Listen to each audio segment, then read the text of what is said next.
So guys, just like ex-President Jonathan, former President Obasanjo has equally fired his own shot, saying democracy is dying.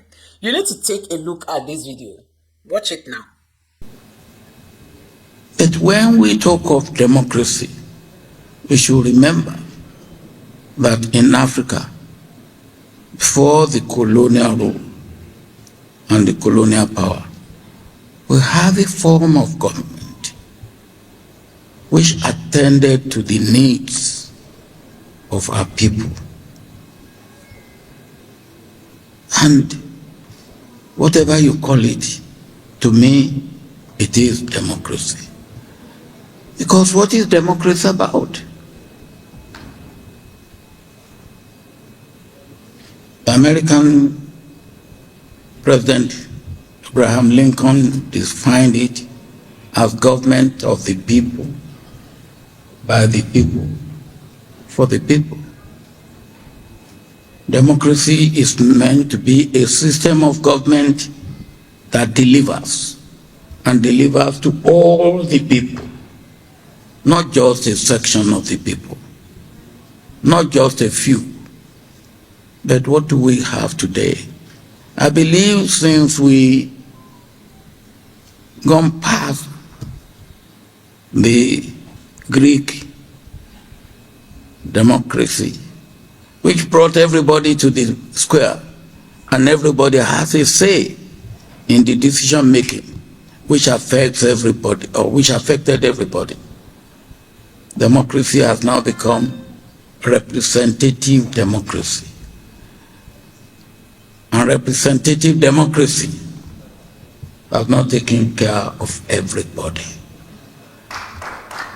Today we have democracy, which is government of the people, of small number of people,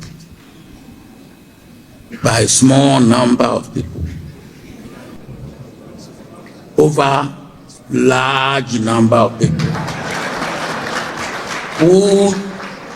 who are deprived of what they need to have in life.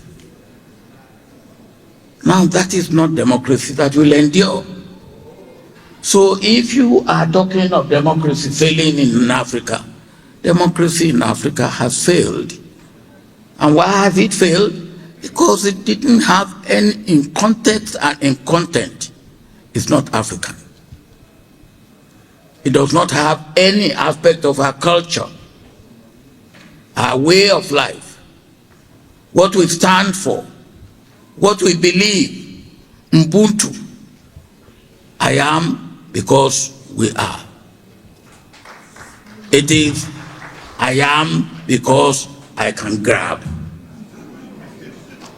What sort of democracy brings you and you grab everything and then illegally, corruptly, and you say go to court? When you know that even in the court, you cannot get justice. So if democracy is not that democracy is failing, democracy is dying. And if we are going to make democracy not to die, we have to look at democracy in the context and in the content of Africa. I hope that we will get to that stage, so that democracy which will deliver will be the democracy that we will have in Africa. Thank you.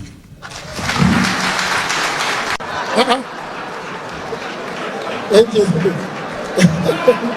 Thank you very much. The rivers problem is being cured with a wrong solution, in my thinking.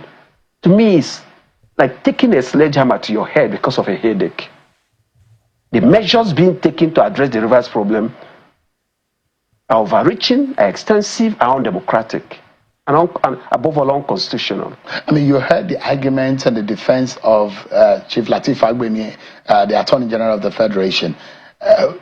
For you, is that tenable? Well, to the extent that the content of his argument was not contained in the president's address, I wouldn't want to comment on them. But he fell short of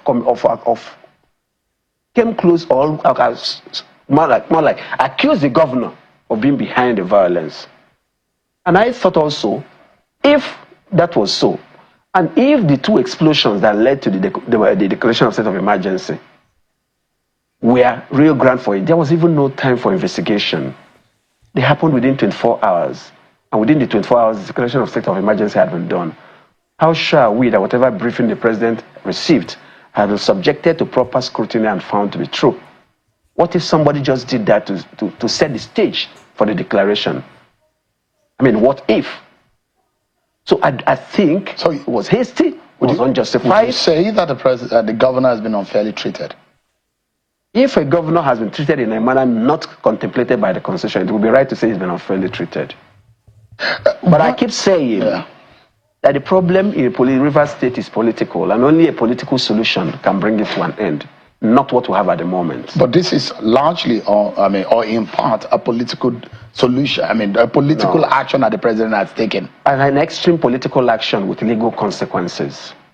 Let me ask you, I mean, the Constitution is just an item in the body of our laws, the ground norm, yes, be it. But there are also elements, or there are also laws in this country that people have cited in his argument to say it gives the president the power, and those laws have not been set aside. I would like for people to quote those laws and refer me to them. But don't forget that Section 1 of the Constitution said that this Constitution shall be supreme, that any law inconsistent with the provisions of the Constitution shall be null and void to the extent of the inconsistency. And if the Constitution has not given such express powers, and indeed has expressly precluded the National Assembly from removing a governor, then such a law we have found to be in existence must be unconstitutional. But should not be justification for the action that has taken place. But this action is not novel in itself. We've seen it happen before in our polity. I'm sure you're not referring to Obasanjo, because that's not a good example. Well, Jonathan declared state of emergency in Borno, Yobe, and Adamawa without touching the governance structure. That is a correct thing to do, because that is in accord with the provisions of the Constitution. I think people's mistake is to have a mindset of the Republican Constitution, 1963 Constitution, and bringing the same into light with the 1999 Constitution, which has no such provision. And when people also argue about martial law is in place where there's a military rule. And there's no military rule in Nigeria at the moment. So we must be able to separate these sentiments and look at the law as it is at the moment, not as it used to be, or as it may have been wrongly applied in the past. So if there is a precedent in governance and in government policy, Obasanjo's situation was a bad example. That would appear to be so. Jonathan's example is a correct example, is a constitutional example that ought to be followed at all times. But in this moment that we are talking, we've seen the administrator going about his duty.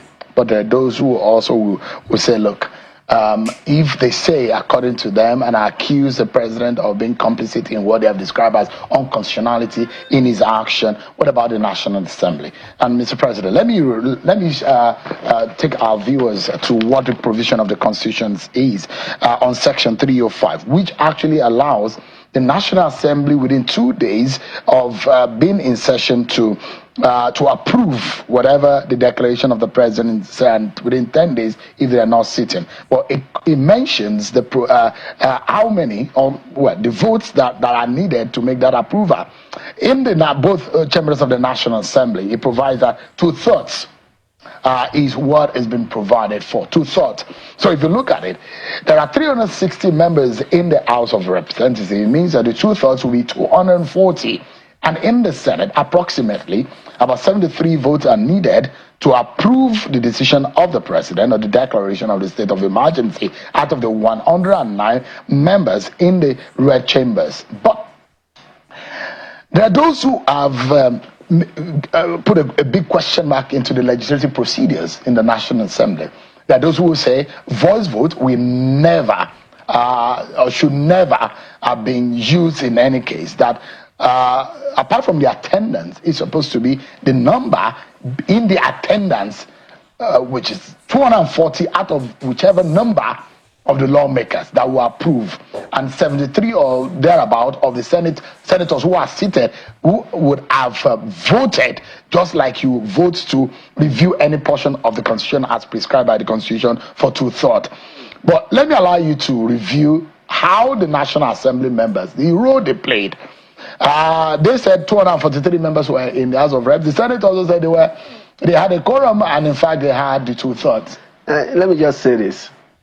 The attendance would only be relevant for purpose of ascertaining whether the minimum number of legislators in the requisite chambers were present. And for Senate, that would be 73. So if there were 68, 72, that means in no circumstance would it have been able to pass it. It didn't meet the minimum threshold for that business. For the House of Reps, that would be 240, right? Yeah, 240 for the House of Reps. That is for purpose of attendance. For purpose of voting, because not every person may have agreed, even though they were in attendance, you must take physical vote. Each person is voting, and you tallying the votes and announcing how many voted for, how many voted against, and how many have abstained. Ayes have it does not mean that everybody shouted aye. But there may be a majority, but may still fall short of the total. But you can't assume. Do their rules allow for voice vote? It cannot allow for voice vote. If it does, it would be unconstitutional because the Constitution has stated the number. The ayes have it may be on issue of on which side does it appear that majority lies. On issues bordering on the Constitution, you must tally the votes and show how many voted. Is there any provision for legislative review for whatever National Assembly members do? Because the implication of the fault or the error in the approval of the National Assembly is that it leaves the decision of the approver, so to say, to nullity. So Shego, I've had cause in the last few days to say that if the proclamation of a state of emergency is unconstitutional, the suspension is unconstitutional. No matter what ratification you get would also be unconstitutional. It would be like placing something on nothing. It's like hot air. The declaration has to be constitutional. The suspensions have to be constitutional for there to be something to ratify. So if you ratify, even if they did a proper vote and had a 2/3, but what they ratified did not meet constitutional threshold, they would have ratified nothing. So, but the basis for all of this is unknown to law. That's my belief. That's our belief at the Bar Association. So, at the moment, Governor Sim Fubara should be acting as governor. That's our belief. That's what we will and expect the president to do, to restore him back to power as having unconstitutionally removed him. And that's why we do not recognize that the sole administrator is a rightful person to occupy the government house in Rivers State, having been appointed unconstitutionally. Indeed, when I saw him taking an oath of office, I was wondering which oath he was taking. Because he was taking an oath not known to the Constitution. The Constitution does not recognize an administrator. But what do you do in this kind of situation as an association? Because it's an association that also acts as such like the conscience of the practice. So the question will be, if you find any of your members who are involved in what should guide naturally, because everyone swear to uphold the Constitution and bow to the Supreme Court when he or she is being called to the bar. And if any of such persons are found guilty or found wanting in those regard, what do you do to those members of yours? Point is, when a member acts as a politician, as our rules of professional conduct does not apply or extend to him. That is the current state of our rules. Maybe an amendment will so make it that if you're a lawyer and your conduct brings the association to disrepute or amounts to infamous conduct, you can be disciplined. For at the moment, we must be acting in your capacity as a legal practitioner for the rules to apply to you. So unfortunately, if any member of association is found to have violated the law as pointed out, he cannot be tried for professional misconduct. And that is a great feeling on our law, because our law is still backward. There is need to bring it in sync with modern realities, where for being a lawyer, you can be disciplined for acts that are not directly connected with the practice of law. What lesson do you think we could learn from this scenario that played out? It shows us that there is need for us to play greater fidelity to our Constitution, to allow the Constitution to guide us, and not to allow politics to undermine the Constitution.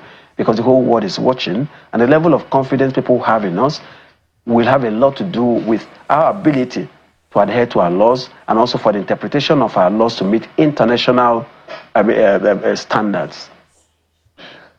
Are we going to watch and allow what you have described to happen? Is there anything that could be done to our laws in this regard? Our law in this regard is sufficient. It is the operators that are not abiding by the laws. So there are two different things. We don't have any gap in our law. It is our fidelity to the law. But there is a big question. I mean, there are instances. For example, do you mind reading Section 11? Absolutely. You fall into error. Yeah. People fall into error when they read Section 305 as if it is a standalone section. Absolutely. But if you read especially Section 11.4, Section 11.4 and Section 11 to make it clear that even in a state of emergency, the House of Assembly can still be making laws, while the National Assembly also makes laws. It's there, black and white. No, but my question... You never read the proviso, just read it before. Proviso to Section 11 provided that nothing in this section shall be construed as conferring on the National Assembly power to remove the governor or the deputy governor of the state from office. Would you say that is not clearly stated? I think it's in English language.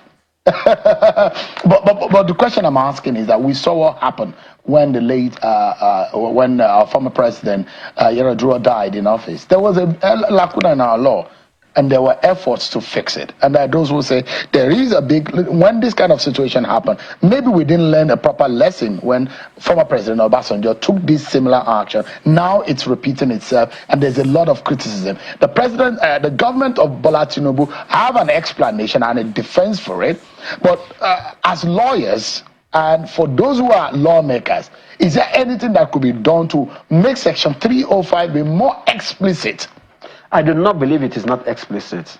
I still believe that we deliberately refuse to apply it the way it is, reading with Section 11 and Section 188.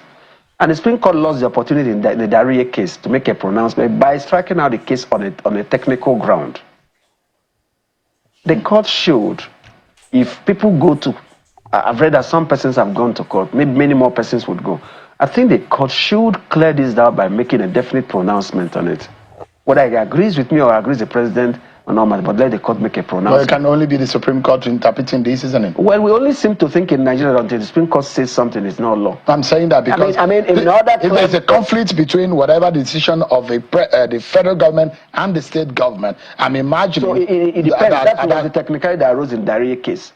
When they went to court, and the administrator went to withdraw the case. And they said, well, since the person, and you're the person that are challenging your stay in office. So if the proper parties go to court, and they should be able to get an interpretation. And because it is the usurper that occupies the government of Rivers State, and there's no Attorney General in place in Rivers State, it will be tricky who can bring that action on behalf of Rivers State. So, but I'll leave that for the lawyers to figure it out. I'm not their counsel. I'm not a party in the case. So they will figure out how best to get the Supreme Court to hear the matter. There is a proviso that was given in the amendment to the prayers on the floor of the National Assembly, where they say that in all of this, that the president should set up a committee for a political solution. Do you think that can also help in the circumstances? That is what should have been done in the first place. It's a political solution. But the president mentioned that all the parties involved ignored him. No. I don't want to go into this, and permit me not to go. But I don't think people can ignore the president of the Federation if he had made the kind of effort needed to solve that problem. Do you think he was not firm enough? He could have given them marching orders. I think if he had been firmer, he wouldn't be lamenting. Well, those who say he's firm on sinful Bara, he has suspended him. Well, I may not say further about this. It takes two to tango. Let's be firm on all the parties to bring a solution. On a final note, President, your association is not only pivotal in the role in our judicial system, and but especially in our body politic. A lot of people will believe that the NBA should be like the conscience of our society, and that's what the practice of law is actually, that it should be able to help as a compass and redirect when we are failing or where we're derailing. Do you have a feeling, because the kind of descriptions and commentaries that we hear based on the actions and the decision of the president appears to be describing as though we are derailing as a people. Do you have that sense? And perhaps where do we go from here? I think we are derailing as a people. We are derailing as a people. People are losing hope in the ability of the executive to deliver good governance to the people, the welfare and security of the people. People are losing confidence in the legislature. People are losing confidence in the judiciary, and also by extension in the legal profession. And when we issue statements, people may say, what is your business? Why don't you allow politicians to play their politics? But I always remind them that, like Dante Alighieri was reported to have said, that the hottest places in hell are reserved for those who, in times of moral crisis, choose to maintain their neutrality. We have a dog in the fight. We have a dog in seeing that the society is governed in accordance with law, that due process of law is observed. And in keeping with our motto, which is promoting the rule of law, we should have a voice. We will say it as we understand it, and hoping that it will help in shaping policy. We're not part of the crisis, but at the end of the day, we're all part of the casualties of a society that is dysfunctional, is not run in accordance with the law. So we're all affected. And we'll do what we have to do, hoping that we'll be part of the solution and not part of the problem. Thank you. And I'm not perhaps thinking that you are inferring that said that lawyers are part of the major problems of this country. Well, it will bury our head in the sand like an ostrich to pretend that we are not. Because most times, even when some bad decisions are taken, lawyers are the ones who give the legal advice. And perhaps in the crisis we're talking about, major actors here. I would not want to conjecture, but I would like to believe that lawyers were involved. There have been commentaries from the Nigerian Bar Association. A lot of senior lawyers have been weighing in on this matter in the middle of all of the conversation. But as soon as the National Assembly also played its own rule in the Section 305, subsection 5 of the Constitution, understanding of what really the president did was coming to light. But from the NBA's standpoint, how do you assess holistically the outcome of President Bola Tinubu's declaration of state of emergency in Rivers State? I would like you to be specific. What do you mean by the outcome? Yeah, so that I know how to answer your question. There is an administrator right now in place. There are those who say, okay, whatever that has happened with the president, there is a question mark on whether the president could suspend the governor. There is also those who are saying that in the manner in which the National Assembly voted, maybe there are also errors or loopholes in the manner in which they conducted themselves on the day. Okay. I mean, I'll take them in segments. For us, first of all, the grounds for the declaration of a state of emergency in Rivers State were not in existence as at the time the president made the declaration. It is our view that the facts as presented did not justify a declaration of state of emergency. They did not meet the threshold or the facts and circumstances that enumerated under Section 3.5, subsection 2. Now, the next segment is whether, assuming that as lawyers, which lawyers say, without conceding that the president was right in declaring a state of emergency, was he right in suspending the governor and his deputy as well as the House of Assembly? We also went on to say, and still insist, that that declaration too was unconstitutional, because Section 11.4 of the Constitution makes it clear that declaration of a state of emergency does not extend to power of the National Assembly to remove a governor. Now, if you know that under Section 305, subsection 5, the declaration by the president does not really become law until it is ratified by a resolution of the National Assembly.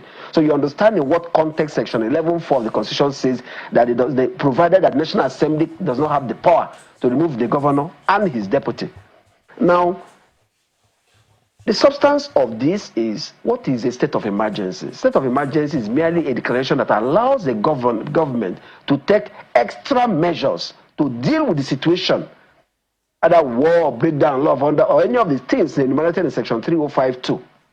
So it could be abridgment of the fundamental rights of the people. It could lead to maybe government taking possession of people's homes or doing things that would ordinarily have been unconstitutional, but for the existence of a state of emergency. It does not extend to the dismantling of democratic structures in a state where a state of emergency has been declared. And it was on that basis that we also posited that if the act of the declaration itself was unconstitutional, that the ratification of the same by both chambers of the National Assembly cannot cure the defect. And if you go into it further, the Constitution has stated that the National Assembly, both chambers of the National Assembly shall by 2/3 majority ratify it. It means that for you to ensure that the constitutional provision has been adhered to, you must indicate the number of persons who attended the sittings and the number of persons who voted for, against, or who abstained from voting. So you can't cure that by a voice vote. So a voice vote falls short of the constitutional requirement, because by a voice vote, you're unable to know whether you have met the constitutional threshold for ratification. So the use of voice vote in both chambers also underscore the unconstitutionality of the whole action. So even that quote and unquote ratification by the National Assembly does not meet the constitutional muster, and it is itself unconstitutional. Yeah, President, let me quickly take you up on a few issues here.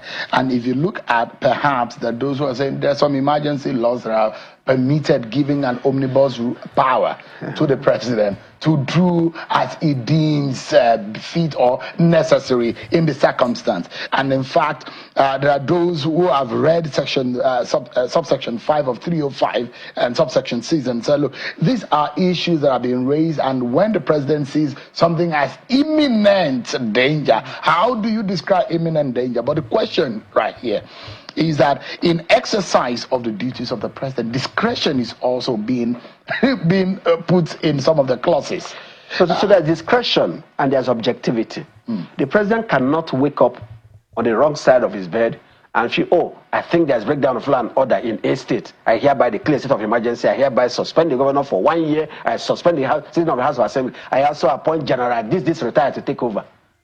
That would be a key on the Constitution. On one hand, President. On one hand, that discretion is not a discretion that is without checks and balances. It must be within the ambit of the law. So on one hand, declaration of state of emergency, there isn't anything wrong with it, if it's right. If it is right. But suspension of can never be right. Under no circumstance will it be right. So they are democratically elected governments, and no president has the power to suspend another democratically elected officer. If you look at section 188, is it 188, I guess, of the Constitution, on how a governor of a state can cease to hold office, declaration of state of emergency is not one of the grounds. So whatever President Tinubu did last week, Tuesday, is absolute and is done. Nothing can shake it. I don't think that it will be right to say that nothing can shake it. It can be set aside by a court. And a president can also say, you know what, I realize that I made a mistake. I reverse it, even though it's been approved by the National Assembly. I think we don't need to go down that route. Is it also fair on him for those who have described his action as undemocratic? Because there are those who say you do not have 100% picture of what the president is saying. He has security briefings, he's seeing a whole lot of things, he's being told this, he's being told that, and there are threats that are being made in the creeks to bring down the nation's mainsail of the economy. Would you have said that the president should have waited? So when I hear that argument, I only say, what kind of briefing has he also been getting about Benue, Osun, Borno, Yobe, Katsina, Zamfara, Sokoto, where people have lost their lives, where there has been insurgency, terrorism? Is it only in rivers? You just talked about Osun before we go to this interview segment. And if the president has heard this, can we have some credible things? And as far as I'm concerned, while I may not be privy to the briefing he has received, I can only point to the content or substance of his address, which only referred to two explosions, and the fact of the intractable political crisis between the governor and his godfather. So I'm allowed to look at these issues as presented by the president in his address in appraising whether the grounds for declaration of state of emergency exist. And an objective appraisal of the same comes out with a resounding no. Because at the end of the day, it was all about the governor not being able to settle the crisis after the court judgment, after not taking advice, not doing this, house not sitting. And even I don't want to go questioning the narrative as contained in that address. The point is,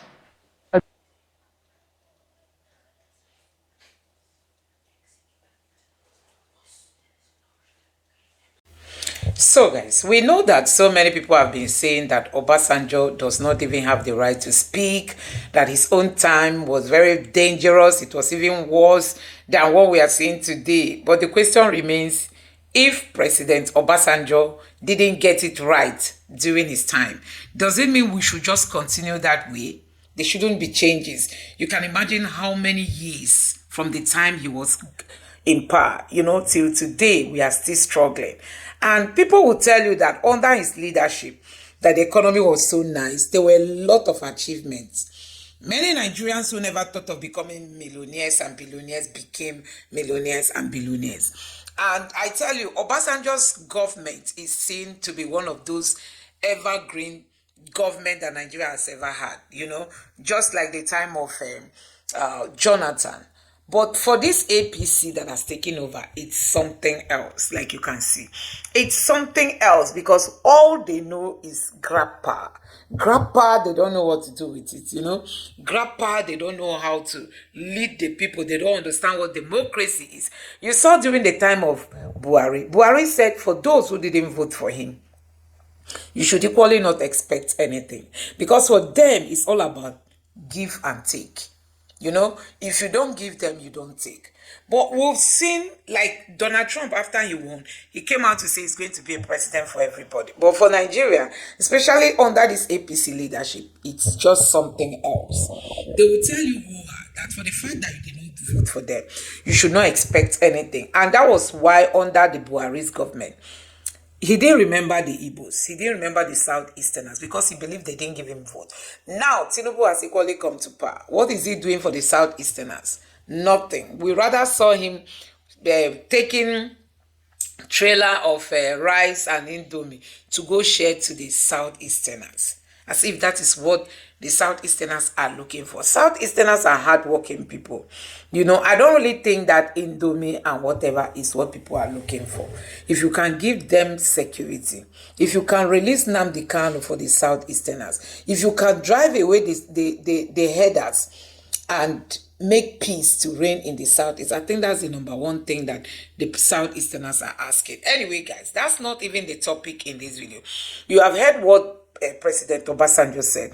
Honestly, people just keep criticizing him that during his tenure, it was worse, it was not good, he did similar thing, his own was even the worst. The question remains, the Bible says, should we continue in our sins so that grace will abound? If ex-President Obasanjo didn't get it well, does it mean we should just continue not getting it well? If that is one of the things he didn't get well, have you checked what Obasanjo did during his time? He has many positive points, than the negative ones that people are looking at. And you cannot, I really love his guts. He knew that people would still criticize him, but he came out to say, though he used Africa in that context, but take it or leave it, he's talking directly to Nigeria. Because if he mentioned Nigeria, now you see, they will start releasing all kinds of things, saying all kinds of things about him. But he was very intelligent to have used Africa so that those who have ears will hear. Anyway, guys, that is it. We must but commend him for his stance, his stakes in making sure that, the good is applauded and the bad is condemned, because he has really been doing that since he left office. It's not all those ones that will be easily bought over. You can hardly buy him over. He has always been vocal. He has always been saying it the way it is. And I tell you, like you can see, he has spoken again. Anyway, guys, let me know what you think about this in the comment section below. Please don't forget to subscribe to the channel. Turn on the notification bell. Please give this video a like so that YouTube can recommend it to others. And drop your thoughts in the comment section below.